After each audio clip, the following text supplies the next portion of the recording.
1 ঘন্টা কেউ যদি আল্লাহর সৃষ্টি নিয়ে চিন্তা করে, সেটা সারা রাত তাহাজ্জুদের সালাত অফার করার চেয়ে উত্তম।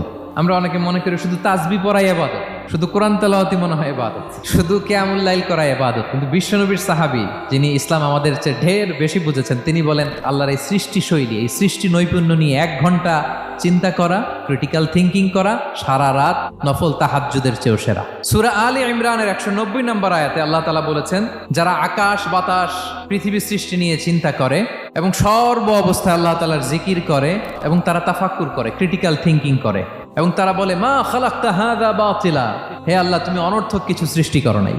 মনে রাখবেন, এই পৃথিবীতে আল্লাহ তাআলা অনর্থক কোনো কিছু সৃষ্টি করে নাই, করেছে যেটাই সৃষ্টি করেছে এর মধ্যে মানব কল্যাণ আছে না নাই? আল্লাহ তাআলা আমাদের জন্য কল্যাণ রেখেছেন। এবং এই আয়াত যখন নাজিল হল, বিষ্ণু ঈসা ইসলাম বললেন ওয়াইলুন লিমান কারাআহা ওয়া লাম ইয়াতাফাক্কার ফিহা, ধ্বংস তাদের জন্য যারা এই আয়াত তেলাওয়াত করে কিন্তু এই আয়াত নিয়ে চিন্তা করে না, গবেষণা করে না।